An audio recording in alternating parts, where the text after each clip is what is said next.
Welcome to Tales and Truths. The hunting season is upon us, so I will talk about that in this clip. It doesn't contain any depressing images, so you know that as you start watching.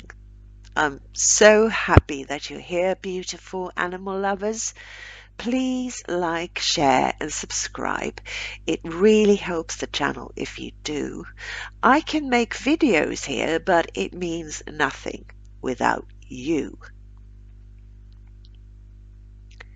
The rules pertaining to hunting vary from country to country, and we will only be able to cover a few bases here. The deer hunting seasons in the USA vary significantly by state and even within different regions of a state.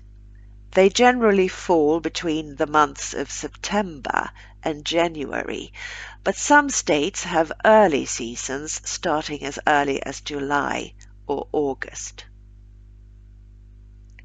In the UK, the deer hunting seasons vary by species and location.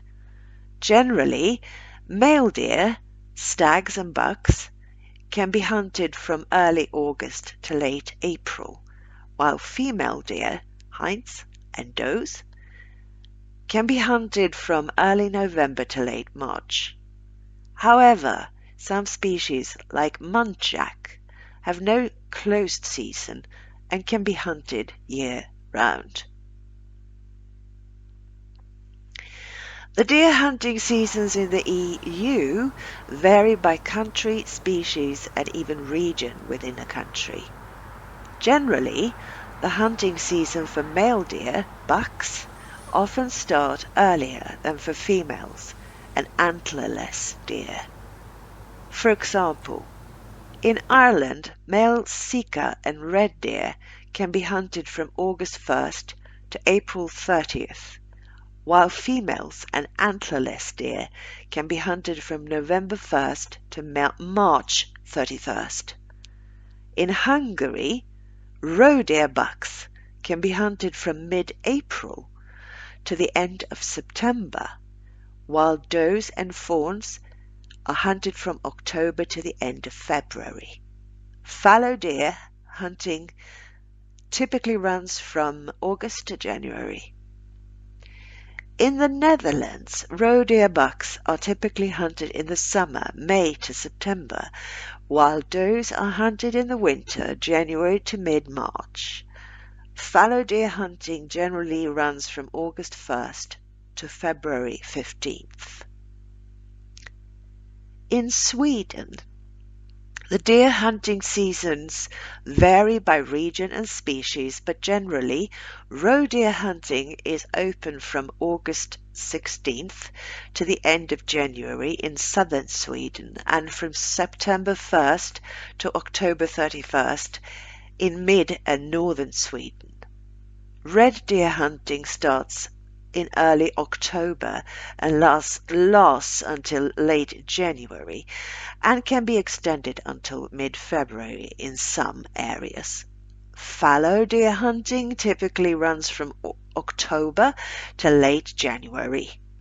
Moose hunting also varies by region, but generally occurs in September and October. Bear hunting. It varies by location and species, but generally falls into two periods, spring and fall. Spring hunts, especially for black bears, often coincide with the end of their denning period and their renewed appetite. Fall hunts, again often for black bears, take advantage of the bears feeding heavily before winter hibernation. Specific dates for hunting seasons and whether they are open or closed will vary by state and sometimes by specific hunting methods. There are, of course, also many other species of animals that are hunted.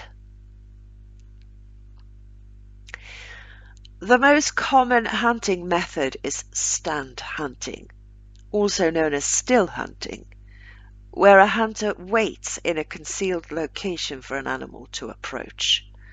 This method is particularly popular for hunting big game like deer and is widely used. It involves using tree stands, ground blinds, or other concealed positions to observe and wait for the animal to come within shooting range. In the United States, hunters can use various types of weapons, including rifles, shotguns, handguns, muzzle loaders, and archery, depending on the specific game and regulations. Each weapon type has specific regulations regarding caliber, ammunition, and other features. Centerfire rifles are commonly used for big game hunting, with specific caliber and cartridge requirements varying by state and game. Shotguns are often used for upland game birds and waterfowl, and may be restricted to specific gorges and ammunition types.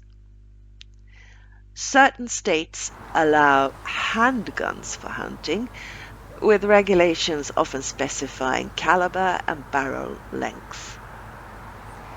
Muzzle-loading rifles and handguns loaded through the muzzle are also popular, with regulations specifying caliber, projectile type, and powder charge. Then there's archery. Longbows, recurve bows, and compound bows are used, with regulations often specifying draw weight and arrow specifications. Crossbows are also commonly used, with specific regulations about draw weight and arrow length. Luckily, archery isn't used where I live. I'm happy about that. In the United States, you generally need a hunting license to hunt legally. Hunting licenses are issued by each state, and the specific requirements vary by state. Hunting licenses are issued by individual state fish and game departments. Hunting licenses can typically be purchased at retail outlets like sporting goods stores or through online portals. Most states also require hunters to complete a hunter education course, especially for those born after a certain date. I would say that everyone should complete a hunter education course. Some states have exemptions for landowners hunting on their own property. A firearms or shotgun certificate issued by the police is required to hunt with firearms in the UK. You also need permission from the landowner to hunt on their property. Now, with all this said, I am now going to make a generalization. Please note that it's a generalization. It's not aimed at a specific person, of course. I would say that there are generally two types of hunters. There are the hunters who care about wildlife, who live in symbiosis with nature, spend a lot of time outdoors, feed animals in the winter, and look after woodlands. They have respect for animals, and they consider carefully which animals to aim their guns at. They wouldn't take more from nature than they need. In my opinion, these are lovely people. I do not personally consume their game, but we must remember that all living beings on this planet will transition on this planet, and that there are also many painful and cruel ways for wild animals to perish in the wild. A well-placed bullet might not be the worst way. Humanity has been hunters for a very long time, and when we live in symbiosis with nature, with respect for nature and wildlife, I don't see it as a problem. On the contrary, there are people who will discuss a limping animal at length, really trying to figure out if it is the best thing to let it go. I have had such conversations, and these are often very impressive people with a massive heart for animals.